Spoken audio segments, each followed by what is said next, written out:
Hello friends मु विज्ञ आपण आम चैनल तथ्य टीवी ओडिया को स्वागत जनाऊँगी। वर्ल्ड एवं सारा यूनिवर्स बचा बचा तथ्य सबू यही चैनल तथ्य टीवी ओडिया रे जणाइबार प्रयास करुँची। यह चैनल को लाइक शेयर कमेंट्स एवं सब्सक्राइब करने को जमारू भूलु नहीं। ताहले आज आसुन जानिबा आजिर तथ्य रे चाइना बॉर्डर रे पेट्रोलिंग ड्यूटी रे मुतयन थिबा भूत विषय रे। ये कथाटा शुणिया भारी अजीब लगुथिबो किंतु अजीब लगिले भी ए घटनाटे सत। आत्मा जी एबे भी करुछि भारत चीन सीमार सुरक्षार कर्तव्य। जन देशभक्तर आत्मार एक अद्भुत कहानी। कौन गोटे देशर सीमार सुरक्षा ड्यूटी गोटे भूत करिपरिबो कि?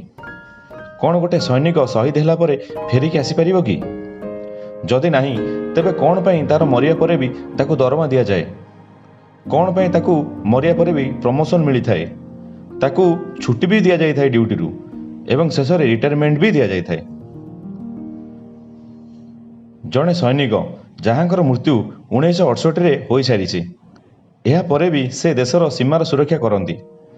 से भारत चीन सीमा रे पेट्रोलिंग करती। यह केवल साधारण लोकों धारणा नुहे, यह को भारतीय सेना एवं चीन सेना भी विश्वास करती। आजिर तथ्य रे सही देशभक्त भारतीय सेनार शहीद वीर हरभजन सिंह देशभक्त आत्मार कहानी शुणा पाइबे। सेथिपई सांग माने मन देई शुणंतु एवं शेष पर्यंत वीडियोटी को देखंतु। किछि वर्ष पूर्वर कथा, सिक्किम रे भारत चीन सीमा रे फॉरवर्ड पोस्ट रे 2 जण भारतीय जवान ड्यूटी करुथिले। बहुत कष्ट अवस्था एवं हाड़ कंपे देला परे शीतरे 2 जण जवानकर आखि टिके लागि जाइथिला।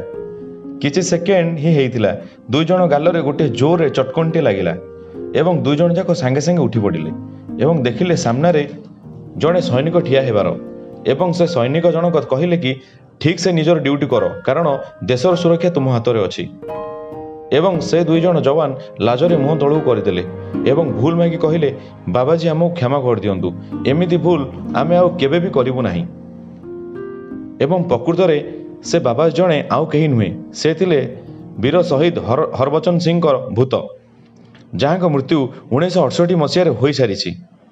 एवं फ्रेंड्स यही गोटे कथा नुहे, एमिति बहुत कथा बा घटना शुणा मिली थाए यही देशभक्त भारतीय वीरों आत्मा विषय रे। तेणु आम समस्त को मानवा बाध्य करिथाए कि यही वीर शहीद आत्मा निजर मृत्यु पर भी निजर मातृभूमि पर सीमा उपर ड्यूटी रे मुतयन रही। भारत चीन सीमा रे एक जगह अच्छी जार नाम नाथुला धारा। एठारे वर्ष सारा तापमात्रा 0 डिग्री ठारू आहुरी कम रही थाए। बरफ जमीथिया पहाड़ रे केबे गोड़ खसी जाई थाए तो केबे श्वास फुली जाई थाए। तेणु ए जगह रे रहिबा बहुत कष्टदायक होइताए। एठारे चीन परी चालबाज शत्रु सह सामना करबा पड़ी थाए। ना तो एठी आराम रे रही परिबा, ना एठी किछि भूल करि परिबो।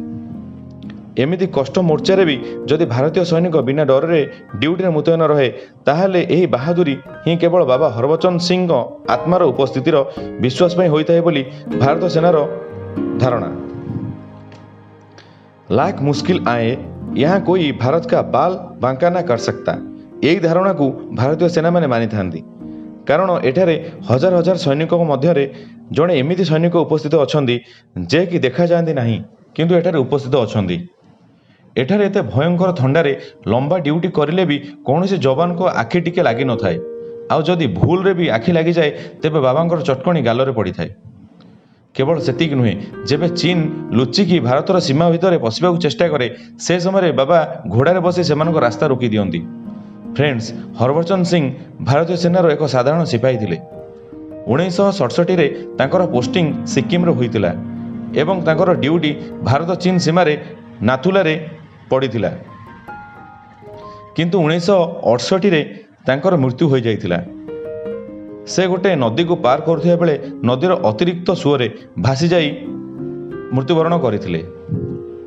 पेट्रोलिंग बेले तांकर घोड़ार लांज धरी से नदी पार हेउथिबा समय रे घोड़ा लांजरू हाथ हठात खसी जाइथिला एवं जोर रे बहुथिया पानी रे से हसी जाइथिले। एवं सेटा गोटे बरफर राति थिला एवं भारतीय सेना तांको बहुत खोजिथिले, हेले से मिली नथिले। बहुत समय पर भी से तांको पोस्ट को आसी नथिले। तापर भारतीय सेना मानि नेला कि ହରବଚନ ସିଂ ନିଜର ଡ୍ୟୁଟିକୁ ଡରିକି ଛାଡ଼ିକି ପଳାଇଛନ୍ତି। ତାଙ୍କୁ ଭାଗୁଡ଼ା ଘୋଷିତ କରାଯାଇଥିଲା। କିନ୍ତୁ ତାର କିଛି ଦିନ ପରେ ଗୋଟେ ରାତିରେ ହରଭଜନ ସିଂ ତାଙ୍କର ଜଣେ ସାଥୀର ସ୍ୱପ୍ନରେ ଆସିଲେ ଏବଂ ତାପରେ କହିଲେ କି ନଦୀ ପାର କରିବା ସମୟରେ ମୁଁ ଭାସିଗଲି, ମୋର ଶରୀର ମରିଗଲା। ସେ ନିଜର ଶରୀର ଏବଂ ରାଇଫଲ ଯେଉଁ ଜାଗାରେ ପଡ଼ି ରହିଛି ସେ ଜାଗା ମଧ୍ୟ କହିଲେ ଏବଂ ସକାଳେ ସେନାର ଗୋଟେ ଟିମ୍ ସେ ଜାଗାକୁ ଯାଇ ଦେଖିଲେ ତ ସତରେ ସେଠାରେ ତାଙ୍କର ଶବ ଏବଂ ରାଇଫଲ ପଡ଼ି ରହିଥିଲା ଏବଂ ସେନା ତାଙ୍କୁ ଭାଗୁଡ଼ା ମାନିଥିବା ଭୁଲକୁ ସ୍ୱୀକାର କଲା ଏବଂ ତାଙ୍କୁ ପୁରା ବିଧିରେ ସମ୍ମାନର ସହ ଅନ୍ତିମ ବିଦାୟ ଦିଆଗଲା। ଏବଂ ଏହାପରେ ପୁଣି ଗୋଟିଏ ରାତିରେ ହରଭଜନ ସିଂ ନିଜ ରେଜିମେଣ୍ଟର ଜଣେ ସାଥୀଙ୍କ ସ୍ୱପ୍ନରେ ଆସିଲେ ଏବଂ କହିଲେ କି ମୋର ଶରୀର ସିନା ମରିଯାଇଛି ହେଲେ ମୋର ଆତ୍ମା ଅନ୍ ଡ୍ୟୁଟି ରହିବ, ମୋର ସମାଧି ବନେଇ ଦିଅ, କାରଣ ମୁଁ ଆଗକୁ ବି ଡ୍ୟୁଟି କରିବି, ମୋର ଆତ୍ମା ସୀମା ଉପରେ ପେଟ୍ରୋଲିଂ କରିବ। ଏଟା ଏକ ଏମିତି କଥା ଥିଲା ଯାହା ଉପରେ ବିଶ୍ୱାସ କରିବା ଏତେ ସହଜ ନଥିଲା ଏବଂ ଏମିତି ହିଁ ସମସ୍ତେ ଏହି କଥାକୁ ବିଶ୍ୱାସ କଲେ ନାହିଁ ଏବଂ ଏହାକୁ ଗୋଟିଏ ମିଛ ସ୍ୱପ୍ନ ଭାବି ଭୁଲିଗଲେ। କିନ୍ତୁ ଅଚାନକ ସେଠାକାର ଅନ୍ୟ ସୈନିକମାନଙ୍କ ସହ କିଛି ଏମିତି ହେବାକୁ ଲାଗିଲା ଯାହା ବହୁତ ଅଜୀବ ଥିଲା। ଯେବେ ବି ସୀମାରେ କିଛି ବିପଦ ହେବାର ଅଛି କି ଚାଇନାର କିଛି ଅପରେସନ ବିଷୟରେ ସେ ନିଜ ସାଥୀ ସୈନିକଙ୍କୁ ସ୍ୱପ୍ନରେ ଆସି କହିଦେଉଥିଲେ ଏବଂ ଏହା ସତ ବି ହେଉଥିଲା। ଏଥିପାଇଁ ଏମିତି କିଛି ଘଟଣା ପରେ ସାଥୀ ସୈନିକମାନେ ତାଙ୍କର ଆତ୍ମାର ଉପସ୍ଥିତି ଉପରେ ବିଶ୍ୱାସ କରିବା ଆରମ୍ଭ କରିଦେଲେ। ଧୀରେ ଧୀରେ ଏହି କଥା ସିନିୟର ଅଫିସରଙ୍କ କାନକୁ ଗଲା ଏବଂ ଏହାକୁ ଯେବେ ସେମାନେ ସତ କି ନାହିଁ ପରୀକ୍ଷା କରିବାକୁ ଗଲେ ସମସ୍ତେ ଆଶ୍ଚର୍ଯ୍ୟ ହୋଇ ଅବାକ ହୋଇ ରହିଲେ, କାରଣ ହରଭଜନ ସିଂ ଏଥର ଗୋଟିଏ ସିନିୟର ଅଫିସରଙ୍କ ସ୍ୱପ୍ନରେ ଆସି କହିଲେ କି 2 ଦିନ ପରେ ଆପଣଙ୍କ ପାଖକୁ ଚୀନ ସେନା ପକ୍ଷରୁ ମୋର ଅଭିଯୋଗ ସହ ଗୋଟେ ଚିଠିଟେ ଆସିବ ଏବଂ ଏହା ମଧ୍ୟ ସତ ହେଲା, କାରଣ ସେ ଲେଟରରେ ଲେଖାଯାଇଥିଲା କି ସବୁଦିନ ବିଳମ୍ବ ରାତିରେ ଜଣେ ଭାରତୀୟ ସେନା ଯବାନ ଧଳା ଘୋଡ଼ାରେ ଚଢ଼ି ଚୀନର ସୀମାର ବହୁତ ନିକଟକୁ ଆସିଯାଉଛି, ଏହା ଠିକ୍ ହେଉନି, ତାକୁ ମନା କର, ଏମିତି କିଛି ସେ ଚିଠିରେ ଲେଖାଯାଇଥିଲା। ଏହାପରେ ସମସ୍ତେ ମାନିଲେ କି ହରଭଜନ ସିଂଙ୍କ ଆତ୍ମା ଏବେ ବି ତାଙ୍କ ସହ ମିଶି ଡ୍ୟୁଟି କରୁଛି ଓ ସେନାମାନଙ୍କ ପାଇଁ ଶହୀଦ ହରଭଜନ ସିଂ ବାବା ହରଭଜନ ସିଂ ହୋଇଗଲେ ଏବଂ ତାଙ୍କ ନାମରେ ବଙ୍କରକୁ ମନ୍ଦିର କରାଗଲା।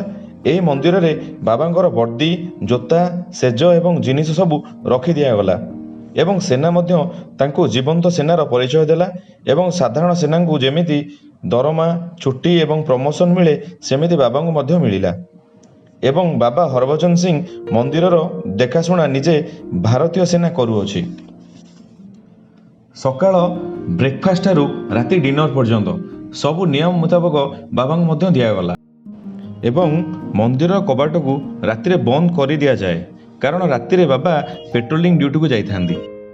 ସବୁ ରାତିରେ ସଜାଡ଼ି ରଖିଥିବା ସେଜଟି ସକାଳୁ ଦେଖିବା ବେଳେ କୋଚାମୋଚା ହୋଇଯାଇଥାଏ, ଯେମିତି କେହି ସେଥିରେ ଶୋଇ ରହିଥିଲେ ଏବଂ ସଫା ହୋଇଥିବା ଜୋତାଟି ସବୁବେଳେ ସକାଳୁ ମାଟି ଲାଗିଥିବାର ଦେଖାଯାଏ, ଯେମିତି କେହି ପିନ୍ଧି ବାହାରକୁ ଯାଇଥିବାର ଜଣାଯାଏ।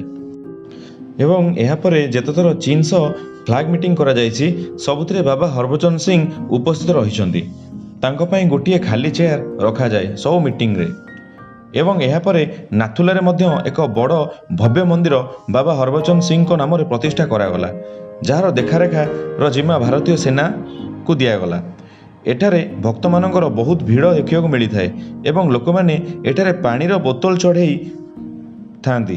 ମାନ୍ୟତା ଅଛି କି ଯଦି କେଉଁ ବ୍ୟକ୍ତିର କିଛି କଷ୍ଟ ଅଛି ସେ ଏଠାକୁ ଆସି ଗୋଟିଏ ପାଣି ବୋତଲ ଚଢ଼େଇବାର 3 ଦିନ ପରେ ସେ ବୋତଲକୁ ନେଇ 21 ଦିନ ପର୍ଯ୍ୟନ୍ତ ଟିକେ ଟିକେ କରି ପିଇଲେ ସେ ବ୍ୟକ୍ତି ନିଜ କଷ୍ଟରୁ ମୁକ୍ତି ପାଇଥାଏ। ଫ୍ରେଣ୍ଡସ୍, ବାବା ହରଭଜନ ସିଂଙ୍କୁ ପ୍ରତିବର୍ଷ ଛୁଟି ବି ମିଳିଥାଏ ଏବଂ ତାଙ୍କ ନାଁରେ ଟ୍ରେନରେ ରିଜର୍ଭେସନ୍ ବି କରାଯାଇଥାଏ। ତାଙ୍କର ବେଡ୍କୁ ଖାଲି ରଖାଯାଇଥାଏ ଯେମିତିକି ବାବା ତା ଉପରେ ଆରାମ କରିପାରିବେ। 2 ସୈନିକ ତାଙ୍କ ଜିନିଷ ନେଇ ତାଙ୍କ ଘର କପୁରଥାଲାକୁ ଯାଆନ୍ତି ଏବଂ ଛୁଟି ପରେ ତାଙ୍କର ସବୁ ଜିନିଷ ତାଙ୍କ ପୋଷ୍ଟରେ ପହଞ୍ଚିଯାଏ। ସବୁ ବର୍ଷ ସେନା ବାବାଙ୍କୁ ଛୁଟିରେ ପଠାଇଥାନ୍ତି କିନ୍ତୁ ଏସବୁ 2006 ପର୍ଯ୍ୟନ୍ତ ଚାଲୁ ରହିଲା। ତାପରେ ବାବା ସେନାରେ କ୍ୟାପ୍ଟେନ୍ ପୋଷ୍ଟ ପର୍ଯ୍ୟନ୍ତ ପ୍ରମୋସନ୍ ପାଇଗଲେ ଏବଂ ଶେଷରେ ରିଟାୟାର କରିଦିଆଗଲେ। ଆଜିକା ଦିନରେ ଏକଥା ଅବିଶ୍ୱାସ ଲାଗିପାରେ, ହେଲେ ଏଟା ସମ୍ପୂର୍ଣ୍ଣ ସତ କଥା। ତ ଫ୍ରେଣ୍ଡସ୍, ଆପଣମାନେ କେହି ବାବା ହରଭଜନ ସିଂଙ୍କ ବିଷୟରେ ଆଗରୁ ଜାଣିଥିଲେ କି ଏବଂ ବାବାଙ୍କ ବିଷୟରେ ବିଶ୍ୱାସ କି ଅବିଶ୍ୱାସ କରୁଛନ୍ତି ଆମ କମେଣ୍ଟ ବକ୍ସରେ ନିଶ୍ଚୟ ଜଣାଇବେ। ଯଦି ଏହି ତଥ୍ୟ ଆପଣମାନଙ୍କୁ ଭଲ ଲାଗିଥାଏ ତାହେଲେ ଲାଇକ୍, ସେୟାର, କମେଣ୍ଟ ଓ ଚ୍ୟାନେଲକୁ ସବସ୍କ୍ରାଇବ୍ କରିବାକୁ ବିଲକୁଲ ବି ଭୁଲିବେ ନାହିଁ। ଓ ବହୁତ ଶୀଘ୍ର ନୂଆ କିଛି ତଥ୍ୟ ନେଇ ମୁଁ ବିଜ୍ଞ ଆପଣମାନଙ୍କ ପାଇଁ ନୂଆ ଏକ ଭିଡ଼ିଓ ନେଇ ଏହି ଚ୍ୟାନେଲ ତଥ୍ୟ ଟିଭି ଓଡ଼ିଆରେ ଆସିବି। ସେ ପର୍ଯ୍ୟନ୍ତ ବିଦାୟ ଓ ଆପଣମାନଙ୍କୁ ଧନ୍ୟବାଦ।